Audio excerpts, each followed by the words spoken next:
मौन हो जाओ मूर्ख। अपने प्राणों का मोह नहीं है तुम्हें? देवी सीता के प्रति ऐसे अमर्यादित प्रश्न करने वालों का यही दंड उचित है।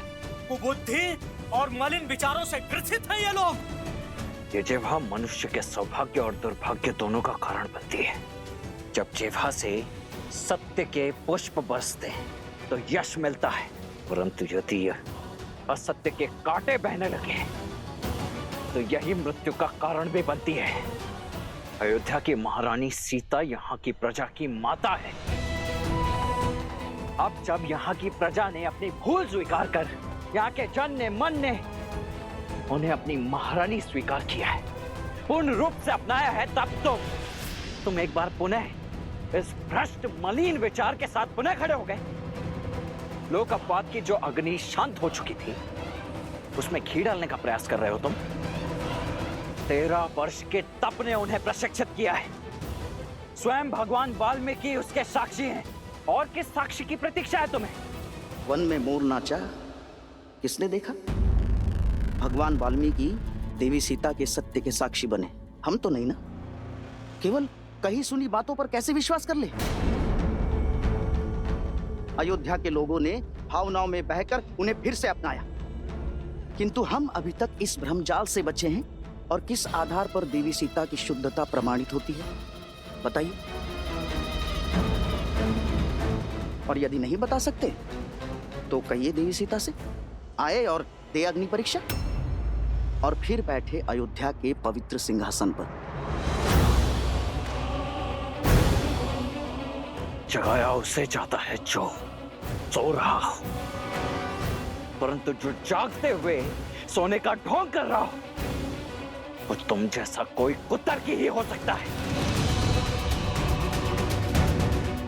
नहीं है विश्वास तुम मत करो, किंतु मेरी भाभी मां अब कोई और परीक्षा नहीं देंगी और ना ही मैं दूंगा कोई भी स्पष्टीकरण, परंतु मैं ले अवश्य सकता हूं तुम्हारे प्राण।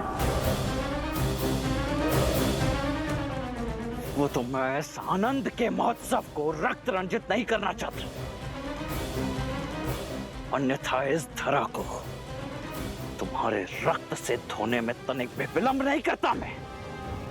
अब इस जीवन दान को अपने जीवन की अंतिम अनमोल भेंट समझकर यहां से चले जाओ।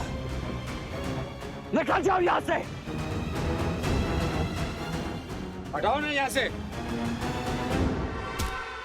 जब प्रश्न कुतर्क समझकर टाल दिए जाए, अर्थात आपके पास कोई तर्क नहीं, ये सत्य नहीं है, ये छल है रघुकुल का। देवी सीता को अयोध्या लाने का स्वांग है ये, अन्याय है ये, अन्याय है, अन्याय, अन्याय है।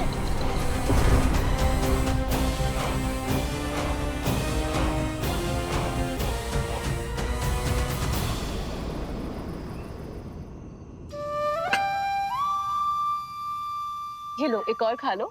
नहीं नहीं, बस और नहीं नानी श्री, पेट भर गया। ठीक है, मत खाओ। मालपुआ जो तुम अभी खा रहे हो वही तुम्हें माता के हाथों से भोज में भी खाना है। और क्या ज्ञात तो है कि नानी श्री के हाथ में अधिक स्वाद है या उनकी पुत्री हमारी बड़ी माता श्री के हाथ में?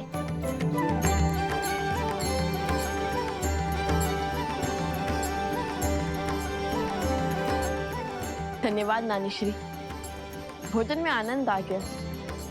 अब समझा मेरी माता ने इतना स्वादिष्ट भोजन बनाना किससे सीखा है।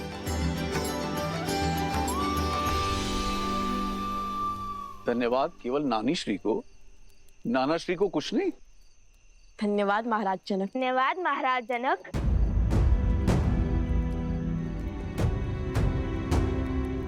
पुनः महाराज जनक, एक बार नाना श्री तो बोल दो। जब आपने हमारी माता को अपनी पुत्री नहीं माना तो हम आपको अपने नाना कैसे मान ले?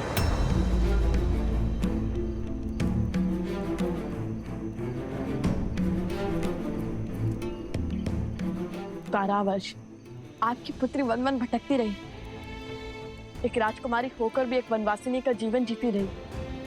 आपने उनकी सुध तक ना ली, उनसे मिले नहीं कि वो कैसी है, किस अवस्था में है, कहाँ है, कुछ भी जानने का प्रयास तक नहीं किया आपने। छोटी माताश्री से ज्ञात हुआ कि नानी श्री अस्वस्थ थी। यदि वो चाहती तो यूं माता को खोज निकालती, किंतु आप मिथिला नरेश होकर भी चूक गए। क्षमा कीजिए महाराज, हमारी मंशा आपका अपमान करना नहीं था, बल्कि हमारी मंशा तो हमारे मन में उत्पन्न हुए प्रश्न का उत्तर पाना था। वो संदेह जो हमारे मन में अभी अभी उत्पन्न हुआ, और न जाने इस प्रश्न हमारी माता के मन में कब से कचोट रहा होगा उन्हें, कि जिन माता पिता ने उन्हें इतना स्नेह दिया, वो उन्हें अकस्मात ऐसे भूल क्यों गए, और क्यों अयोध्या की भांति मिथिला ने भी उनसे मुख मोड़ लिया।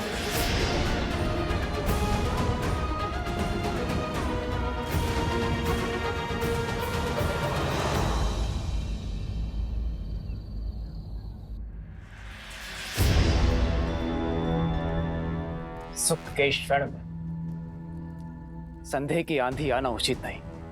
उस व्यक्ति का भाभी मां के चरित्र पर पुनः प्रश्न उठाना ये विचित्र भी है और विचारणीय भी। राज अनुज लक्ष्मण ने उचित किया उस पापी के साथ।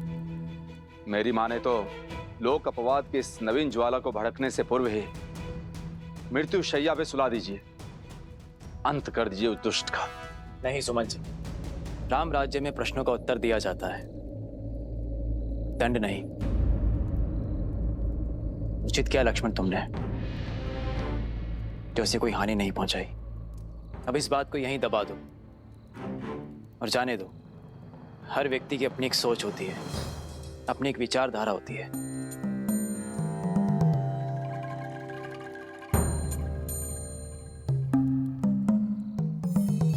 जब संपूर्ण अयोध्या ही महोत्सव के रंग में रंगी है, तो हमें चिंता करने की कोई आवश्यकता नहीं। महोत्सव की तैयारियां जैसे चल रही है, चलने दो। और हाँ, ये बात भैया तक ना पहुंचे, अन्यथा उन्हें बहुत कष्ट होगा। इतने वर्षों के बाद उनके जीवन में सुख लौट के आया है, और ये सुख दुख में परिवर्तित नहीं होना चाहिए।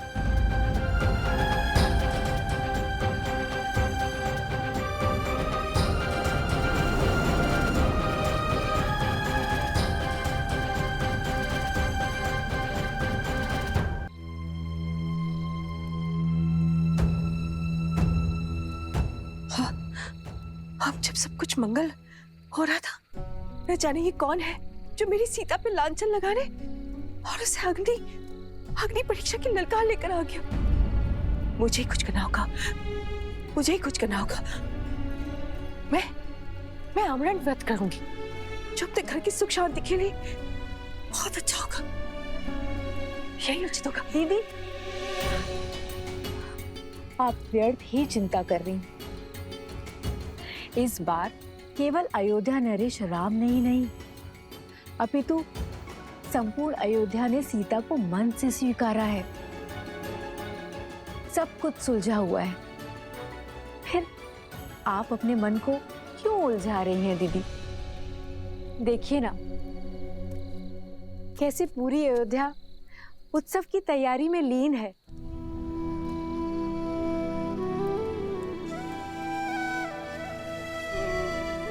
सबके मुख पे कितना हर्ष है, उल्लास है।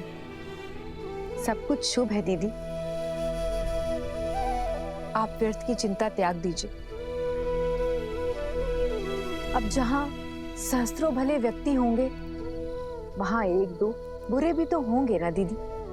चलिए, अब अपने आंसू पोंछ लीजिए। यदि राम ने आपका ऐसा चिंतित मुख देख लिया ना, तो व्यर्थ में दुखी हो जाएगा हमारा पुत्र। मेरा राम,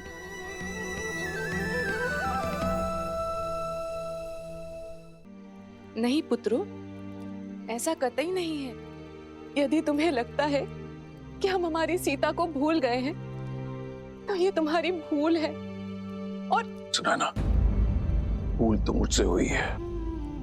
इतने वर्षों तक अपनी पुत्री की सुध न लेने की भूल, उसकी कुशलता का ध्यान न रखने की भूल। यदि संतान सक्षम भी है, तब भी माता पिता को उसके साथ खड़े रहना चाहिए। किंतु मेरे पग समाज की रीत से बंधे थे। विवाह के पश्चात जनक की पुत्री राजा राम की पत्नी बन गई, अयोध्या की महारानी हो गई।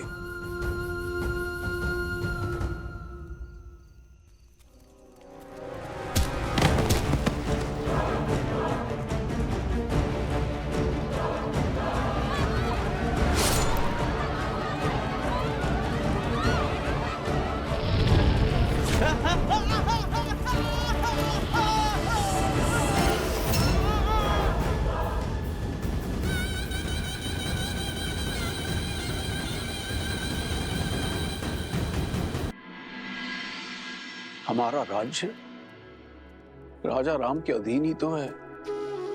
राजा राम हम सब के महाराज हैं। अयोध्या का ध्वज इस आकाश पर सबसे ऊंचा लहराता है। और उस समय राजा राम ने अपने सिंहासन पर बैठकर जो निर्णय हमें सुनाया, उसका सम्मान करना, उसका पालन करना मेरा कर्तव्य था। किंतु मेरा मन उस निर्णय को मानने के लिए सच नहीं था। और तभी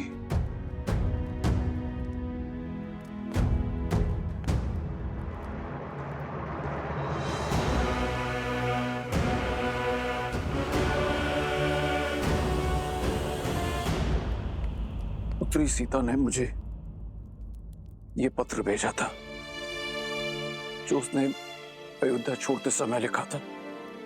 इसमें उसने मुझे उसे ढूंढने से मना किया था। यह भी लिखा है कि ये निर्णय उसका अपना है और मैं अपने राजा श्री राम राज्य की कल्पना के विरुद्ध ना जाऊं। मुझे स्वयं पर जितनी गिलानी है, उससे कहीं अधिक अपनी पुत्री सीता पर गर्व है। उसने जो कुछ भी किया समाज कल्याण के लिए किया। मेरे हाथ बांधकर उसने समाज के हर पुरुष को स्त्रियों के विरुद्ध विकट विचारों से मुक्त कर दिया। मैं अपनी भूल स्वीकारता हूं। एक पिता होकर भी मैं अपनी पुत्री को ढूंढ ना सका, उसके कष्ट ना हर सका। और इस कारण मैं तुम दोनों का अपराधी भी हूं। मुझे क्षमा कर दो, क्षमा कर दो मुझे।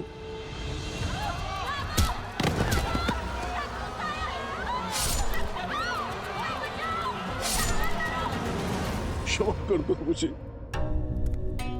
नहीं महाराज, आप हमसे क्षमा मत मांगिए।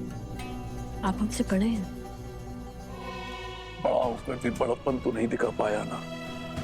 यदि मैंने अपनी पुत्री को ढूंढने का प्रयत्न किया होता, तो मुझे ये तो ज्ञात होता कि मेरे दो नाती और भी हैं।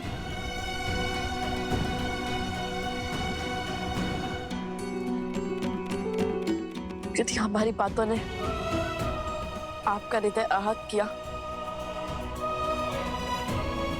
तो हमें क्षमा कर दीजिए। बालपन से सीखते हैं संबंधों का महत्व और उनका मूल्य अशुभ घड़ी में समझ में आता है। विकट परिस्थिति में यदि वो साथ दे तो वो अपने होते हैं। और हमारी माता अकेली थी, बस उसीलिए दुखी थे हम।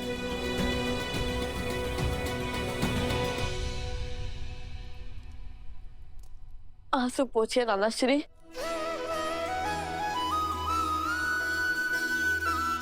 नानाश्री, एक बार पुनः कहो। अपने आंसू अपने पोंछिए आंसू पोंछिए नानाश्री। जब अपनी पुत्री सीता से मिलूंगा तो एक राजा नहीं, अपितु पिता होने के नाते उससे क्षमा अवश्य मांगूंगा।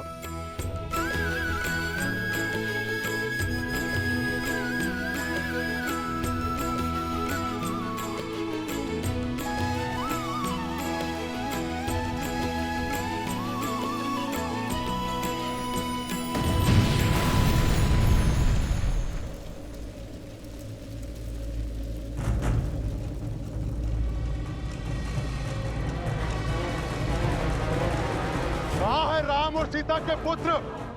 अयोध्या के लवकुश कहाँ है?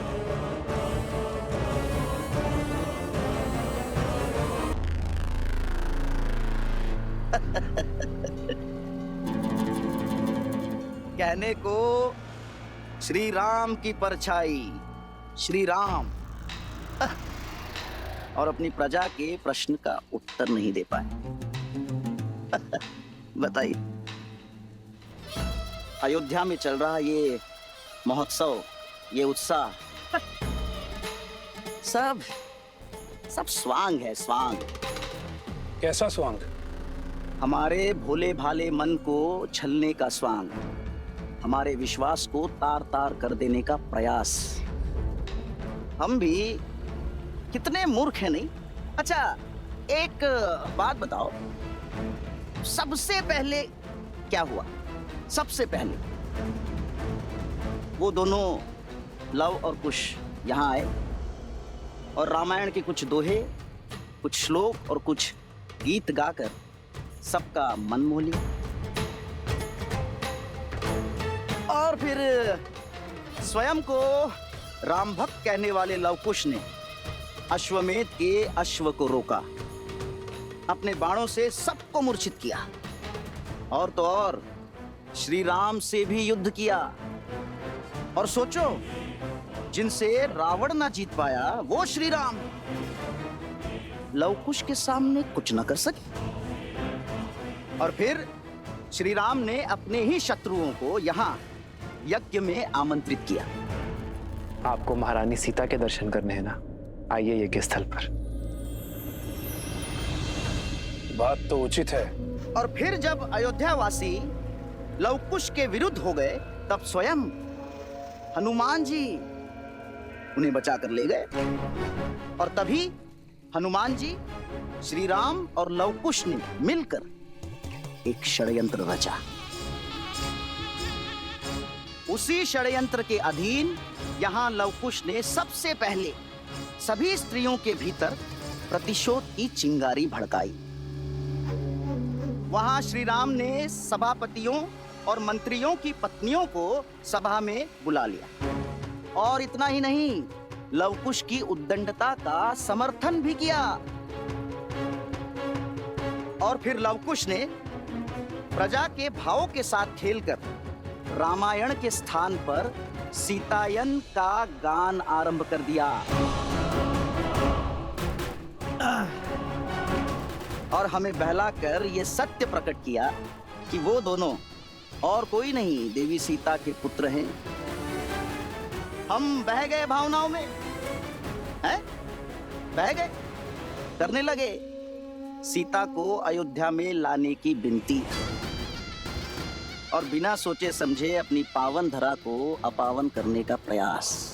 उन्होंने ये स्वांग रचा ही इसलिए है कि देवी सीता अयोध्या लौट सके। ये बात हमें मिलकर और भी पुरुषों को समझानी होगी। एक साथ मिलकर श्री राम से प्रश्न करना होगा। किंतु कैसे? हमें तो कोई श्री राम के समीप भी जाने नहीं दे रहा। ये तुम मुझ पर छोड़ दो। उचित समय पे और उचित स्थान पर अयोध्या पुनः सिया राम से अवश्य प्रश्न करेगी।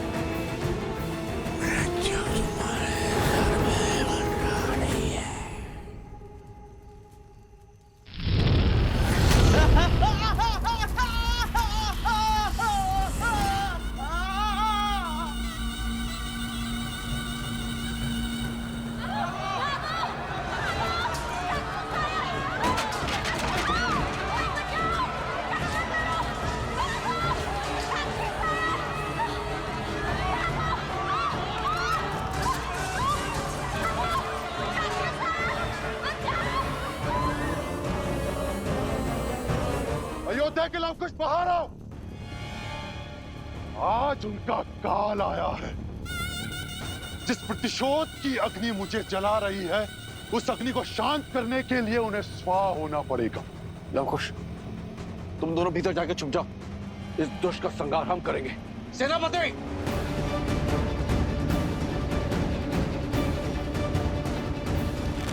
नहीं नानाश्री, रघुकुल का नियम है कि जिसे ललकार मिले वही प्रहार का उत्तर देता है, और ये हमें पुकार रहा है। तो इसका भी सामना हम ही करेंगे। नहीं, मेरी सीता तो मुझसे दूर हो गई, पर उसके अंशों को दूर नहीं होने दूंगी। नहीं।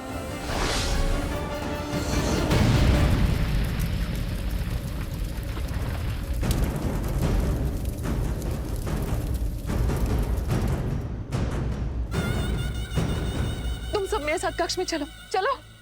नहीं नानी माँ,